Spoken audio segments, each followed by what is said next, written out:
Friends, कैसे हो आप लोग। आई होप आप सब भी बहुत ही अच्छे से होंगे। तो आज मैं यहाँ आराम से ऐसे बैठी हुई हूँ क्योंकि आज मैं आप लोगों से कुछ बातें करना चाहती हूँ। मैं कई दिनों से सोच रही थी कि मैं इसके बारे में शेयर करूँगी। तो इंटरेस्टिंग तो है, बहुत ही इंटरेस्टिंग है। मेरी मैरिज की स्टोरी, हर किसी की मैरिज की स्टोरी होती है, किसी की कुछ ज़्यादा ही कलरफुल होती है। तो मेरे साथ वही था, मेरा कुछ ज़्यादा ही मुझे लगता है कि कलरफुल था। एक्चुअली जिस जगह से मैं हूँ, इतने छोटे से शहर से हूँ, वहाँ पर लव मैरिज करना उस समय में बहुत बड़ी बात थी। उस टाइम मतलब मेरी शादी हुई है 2012 में, बट जो स्टार्ट हुआ था वो तो शुरू हुआ था हमारा 2003 में। थोड़ा खट्टा थोड़ा मीठा दोनों मिला जुला स्टोरी है, क्योंकि ज़्यादा तीखा हो जाए तो भी अच्छा नहीं लगता, ज़्यादा मीठा हो जाए तो भी अच्छा नहीं लगता। तो थोड़ा इमोशनल है, कहीं कहीं सैड भी है और कहीं कहीं बहुत सारी खुशियां भी हैं बीच बीच में, कहीं तो थोड़ी सी कॉमेडी भी है। तो चलो स्टार्ट करते हैं 2003 से, बिकॉज 2003 में ही मैं अपने हस्बैंड, जो अभी मेरे हस्बैंड हैं और उस टाइम हस्बैंड नहीं थे, इवन मैं जानती भी नहीं थी ऋषु को। तो उस टाइम मैं ऋषु के घर में मूव हुई थी। घर में मूव होने से मेरा मतलब ये नहीं है कि मैं उसके घर में उठ के मूव हो गई थी। मेरे पापा और ऋषु के पापा दोनों लोग सेम कोर्ट में एक साथ ही प्रैक्टिस करते थे। दोनों लोग लॉयर हैं, तो काफी पहले से एक दूसरे को जानते थे, फ्रेंडशिप था दोनों लोगों का। और मेरे पापा को पता था कि इनके ऋषु के पापा लाइक रेंट पर घर वगैरह भी देते हैं। तो और पापा उनसे बोले देने के लिए, और वो 2003 में पापा उनके घर में रहने के लिए गए। तो सिर्फ पापा ही नहीं गए, विद फैमिली गए, हम सब भी गए साथ में। घर काफी बड़ा था इसका हम लोगों को, तो मतलब मेरा घर पर्सनली काफी बड़ा नहीं था, हम तो 2 BHK में ही गए थे, 2 बेडरूम था हमारा, तो उसमें ही मूव हुए थे। बट इसका घर काफी बड़ा था, तो उसमें बहुत सारे ऑलरेडी किराएदार रहते थे, रेंट पर लोग रहते थे। तो मुझे बहुत अच्छा लगा था, बहुत अच्छा लग रहा था। और मैं कभी ये सोच करके नहीं गई थी कि मैं रेंट पर रहने जा रही हूँ और फिर मैं रह ही जाऊंगी, बस ही जाऊंगी वहीं पर। ऐसा कुछ नहीं सोचे थे, न मैंने सोचा था, न मेरे घर वालों ने, ऋषु ने सोचा था, न ही उसके घर वालों ने। तो जब मैं इसके घर में मूव हुई 2003 में, तो उस time Rishu actually already B Tech start कर चुका था और वो रहता नहीं था अपने घर पर, वो इलाहाबाद रहता था। वहीं से उसने बीटेक अपना इंजीनियरिंग कंप्लीट किया है IIIT से। तो जब मैं मूव हुई तो मैं उसको नहीं देखी, और उस टाइम मैं इंटरमीडिएट में थी, 12th ग्रेड में, और मेरा रिजल्ट आने वाला था लाइक जून के टाइम में मैं उसके घर में मूव हुई थी। तो बहुत ही इंटरेस्टिंग था कि मैं उससे मिली कैसे। ऋषु अपने घर में आया हुआ था और उसे पता चला था कि कोई लड़की रेंट पर रहती है जो काफी रो रही है, उसका 12th ग्रेड का रिजल्ट आने वाला है, उसको डाउट है कि वो फेल हो जाएगी। बट ऐसा कुछ था नहीं यार, मैं 1st ग्रेड से पास हुई थी। और ऋषु के घर में कंप्यूटर वगैरह भी था, मेरे यहाँ तो अभी कुछ भी नहीं था, फोन वगैरह भी नहीं था, कंप्यूटर भी नहीं था। तो मैं इसके छोटे भाई से ही बोली थी, वो भी 12th ग्रेड में ही था, दोनों का ही रिजल्ट आने वाला था। तो जब मैं इसके घर पे गई थी कि चलो अपना रिजल्ट देखते हैं वहां पे जा करके, तभी ये मुझे देखा था। मैं इसे सामने से नहीं देख पाई थी बिकॉज मैं रोने में बहुत ज्यादा मग्न थी। मैं रोए पड़ी थी कि मैं फेल हो जाऊंगी, और तो फेल होने के बाद क्या क्या होगा, फ्यूचर सोच रही थी अपना। ये नहीं पता था कि फ्यूचर में यही लड़का है जो पीछे से देख रहा है। बड़ी बातें नहीं करता था जैसा मैं बाकी की लड़कियों से जो इसके घर में रेंट पर रहती थी उनसे सुनी थी कि ऋषु भैया किसी से बात ही नहीं करते हैं। बट ये नहीं पता था ऋषु भैया बात भी करते हैं, और बात करते हैं तो शादी भी कर लेते हैं। तो फिर ऋषु के पापा ही, इट मीन्स जो अभी प्रेजेंट में मेरे फादर इन लॉ हैं, तो वो मेरे ससुर जी ऋषु को लेकर के घर पे आए थे, बस इसलिए कि ग्रेजुएशन में मेरा क्या सब्जेक्ट होगा, क्या सब्जेक्ट नहीं होगा। तो बस उस बातों के चक्कर में हमारा चक्कर चल गया और बात आगे तक पहुंच गई। तो काफी इंटरेस्टिंग रहा वो पूरा पीरियड, और उसके बाद चलता रहा ऐसे ही, आना जाना चलता रहा। लोगों को पता चल गया, सारे ही लोगों को पता था। बट छोटा शहर है, लोग एक दूसरे को बहुत अच्छे से जानते हैं, तो लोग बातें बनाते थे, लोग कुछ ना कुछ कहते रहते थे। आप लोगों को भी पता है कि लाइक, मैं, आप लोगों को नहीं पता यार, आप लोग को कैसे पता होगा, मैं बताती हूँ। हमारी इंटरकास्ट मैरिज है, उसकी वजह से ज्यादा ही परेशानी हो गई थी।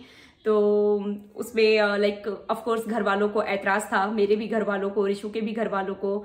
मेरे घर वालों को थोड़ा सा कम रहा होगा, मुझे ऐसा लगता है, बिकॉज ऋषु का दिखने में तो अच्छा था। मैं क्या तारीफ करूं यार, ऐसे थोड़ी कोई अपने हस्बैंड की तारीफ करता है। बट मुझे ऐसा लगता है कि वो स्टोरी तो शुरू हुई थी अट्रैक्शन से ही, एक दूसरे को देखे थे और एक दूसरे को पहचाने थे, बातें हुई थी हमारी। 1 जनवरी के दिन हम दोनों एक दूसरे को मिले थे। जून में मैं इस घर में मूव हुई थी और 1 जनवरी के दिन दोनों एक दूसरे को पर्सनली आमने सामने बातें किए थे। ऑफ कोर्स सबके सामने नहीं। ये जो मैं आपको बता रही हूँ ये मेरे तो घर वाले भी नहीं जानते होंगे, ये वीडियो जाने के बाद जान जाएंगे। बट दैट्स फाइन, अभी तो बहुत टाइम हो गया है, कोई दिक्कत नहीं है।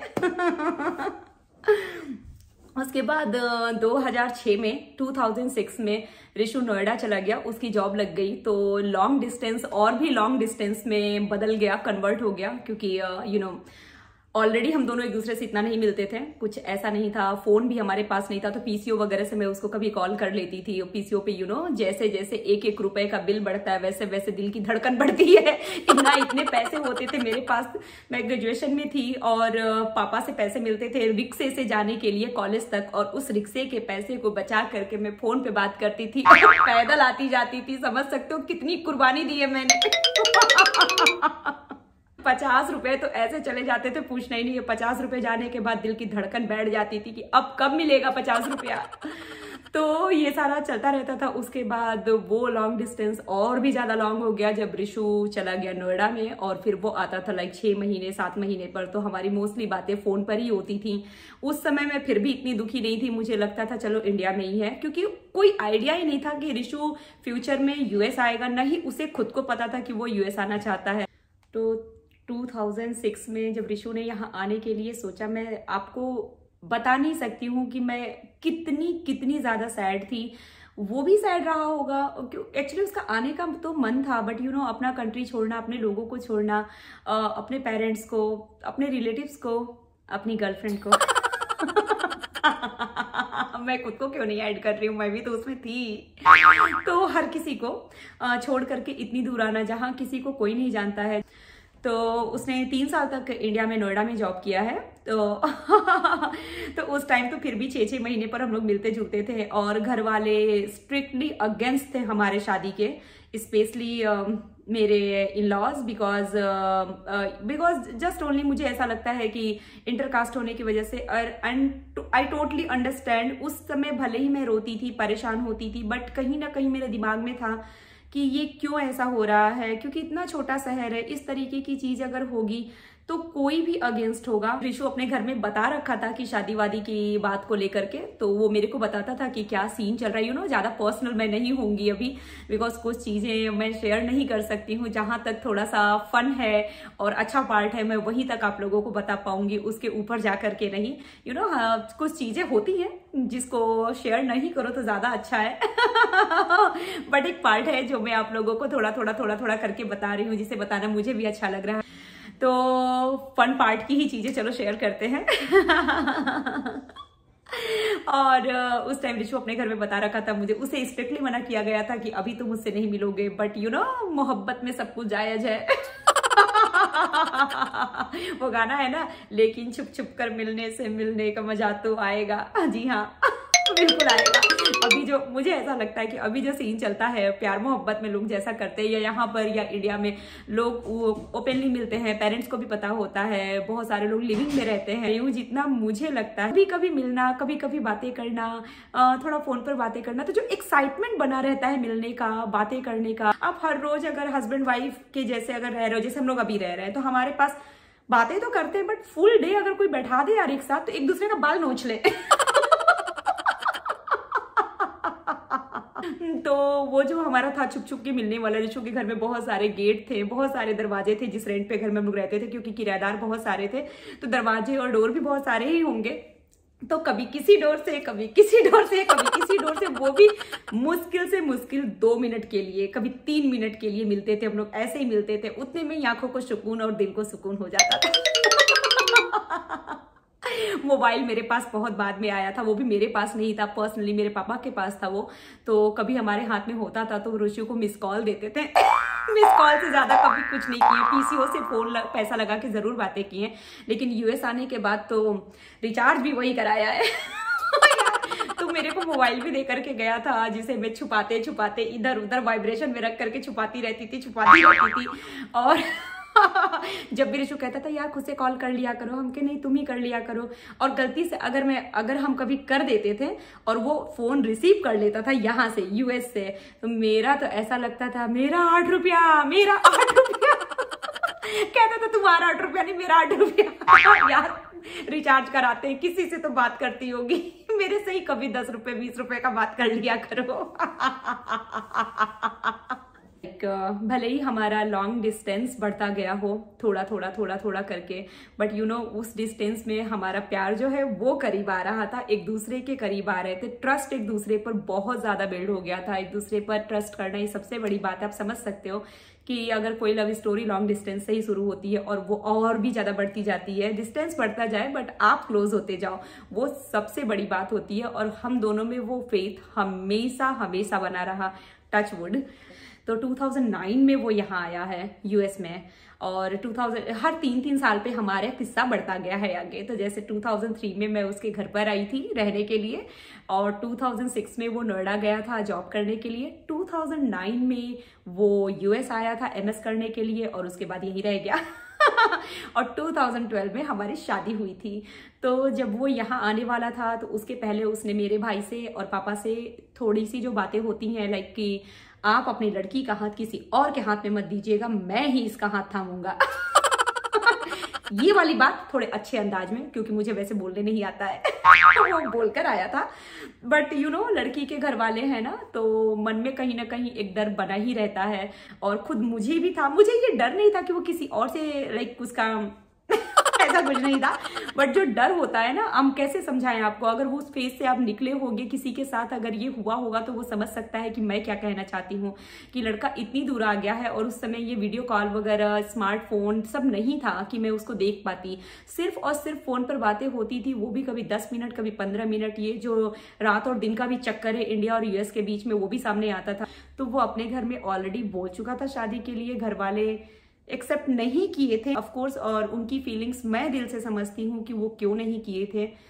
उनका डर, उनका घबराहट, सब कुछ मैं दिल से समझ सकती हूँ। बट मेरा भी डर, मेरा भी घबराहट अपनी जगह पर बिल्कुल ठीक था, कि जिस लड़के के साथ मैंने एक लंबा टाइम स्पेंड किया है, जिसके साथ मेरे इतने सारे इमोशंस जुड़े हुए हैं, भगवान ना करे लेकिन अगर किसी तरीके का कोई प्रॉब्लम आया तो मैं क्या करूंगी। यार मैं समझ सकती हूँ कि उसी टाइम पर लड़कियां गलत कदम क्यों उठाती हैं, क्योंकि वो इतना ज्यादा जुड़ चुकी होती हैं किसी से कि उससे दूर हटके रह पाने के बारे में सोचना भी इम्पॉसिबल है। और ये वही लोग समझ सकते हैं जिनके साथ मेरे जैसा कुछ हुआ है। तो जो मेरे साथ था वो डिफरेंट था। ऋषु की जॉब लगी इंटेल में, और उसने घर पे पहले ही बोल रखा था। फिर उसका फोन आया था मेरे पास जनवरी 2012 में मेरे पास फोन आया था कि मेरे घर वाले एग्री हो गए हैं, जो भी घर में बात हुई हो, जैसे भी बात हुई हो, बट घर वाले उसके एग्री हो गए। और I was so happy, I was so surprised कि सडन क्या हो गया, कुछ तो ऐसा हुआ था कि जिसकी वजह से घर वाले अचानक से रेडी हो गए हैं। और 2012 के जून में हमारी शादी हुई थी। ऋषु आया, ऋषु ने बताया, फिर ये खबर मेरे घर में खुशियों की बहार लेकर के आई थी। मतलब मम्मी पापा भैया भाभी सारे लोग इतने ज्यादा हैप्पी। और यू नो इन सारे स्टोरी के दौरान ही मेरे भाई की भी शादी फिक्स हो गई, मेरे भाई की भी शादी हो गई। तो वो जो है ना, छोटे से टाउन में रह करके इतना सारा कुछ करना, कहीं कहीं मिलना, वो चीजें मैं नहीं बता सकती हूँ कि मैं कहाँ कहाँ मिली थी। छोटे से 1-2 ही तो मंदिर होते हैं यार, 2 मिनट यहाँ मिल लिए, 2 मिनट वहां मिले। उस 2 मिनट का जो होता था ना, मैं कैसे बताऊँ, वो मैं अभी भी जब फील करती हूँ तो मैं उतनी ही यंग फील करती हूँ खुद को, कि मैं उस टाइम में रह करके और कैसे मैं मिलती थी, कहाँ से बातें करती थी। 2 मिनट अगर वो सीढ़ियों पर से भी अपनी झलक दिखाता था तो मेरे को एकदम मजा आ जाता था। आज तो पूरा दिन खुशी खुशी जाएगा, क्योंकि मैं 2 मिनट उसको देख चुकी हूँ। सेम चीजें उसके साथ भी थी, वो भी उतना ही खुश होता था। इवन कभी फोन पर जब बात होती थी, जो कि डेली होती थी, तो वो मेरे को मोबाइल आने के बाद डेली होती थी। जब तक मोबाइल नहीं था मेरे पास तब तक मैं उससे पीसो से ही बात करती थी। और आई थिंक जितना मुझे याद है कि पूरा ग्रेजुएशन मैंने उससे फ़ोन पर ही बात किया है। लाइक 3 साल तक मेरे पास फ़ोन नहीं रहा होगा, 3 साल तक या 2 साल तक हम लोग उससे पीसीओ पे ही बात करते थे। उस टाइम रिशु का कॉल नहीं आ पाता था बिकॉज वो कहाँ फ़ोन करेगा, पीसीओ में थोड़ी फ़ोन करेगा। तो मैं जाती थी और मैं ही बात करती थी और मैं मोस्टली भागी ही रहती थी घर में से। मम्मी पूछती थी कहाँ जा रही हो बेटा, हम जा अपनी सहेली के घर जा रहे हैं, अपनी फ्रेंड के घर जा रहे हैं। मम्मी ये वीडियो देखेगी तो क्या सोचेगी। उसके बाद जब हमारी शादी फिक्स हो गई, रिशु जून में आया, तो मैं कैसे बताऊँ, जब हमारी शादी फिक्स हुई तो मतलब जैसे कहते हैं ना खुशियों का बहार आना, ऐसा लगता है जीवन की सारी मुरादें पूरी हो गई। अब हमारे पास भगवान से मांगने के लिए कुछ और है ही नहीं। जिससे चाहते थे उससे शादी हो रही है और मुझे क्या चाहिए। 8 साल में हर दिन अगर हम कभी भी पूजा किए थे, एक ही प्रेयर होता था, हे भगवान सारे लोग अच्छे से रेडी हो जाए। शादी करना बड़ी बात नहीं थी, मैं सच कह रही हूँ। मैं स्टिल कहती हूँ कि लड़का लड़की शादी तो कर ही लेंगे, बट फ्यूचर पेरेंट्स के साथ ही होता है। अगर हमारे पेरेंट्स नहीं रेडी हैं, क्या फायदा है ऐसी शादी का यार जिसमें किसी की ब्लेसिंग्स ही ना मिले। पल भर तो खुशी मिलती है कि जिससे चाहते थे उससे शादी कर लिए। 1 महीने के बाद उस लड़का या लड़की को जरूर ये फील होगा कि उसने क्यों ऐसा कर लिया। बिकॉज घर वालों के बिना लाइफ नहीं है। बिकॉज जो जहां रहता है, जैसे समाज में रहता है, उस हिसाब से ही एडजस्ट करना चाहिए, है ना। तो अब मैं यूएस में रह करके अपनी बेटी को कभी ये तो नहीं कह सकती कि बेटा तुम इंटरकास्ट नहीं करना। यार इंटरकास्ट तो छोड़ो, मैं तो बस ये कहती हूँ बेटी तुम किसी लड़के से शादी कर लेना, लड़की नहीं होनी चाहिए।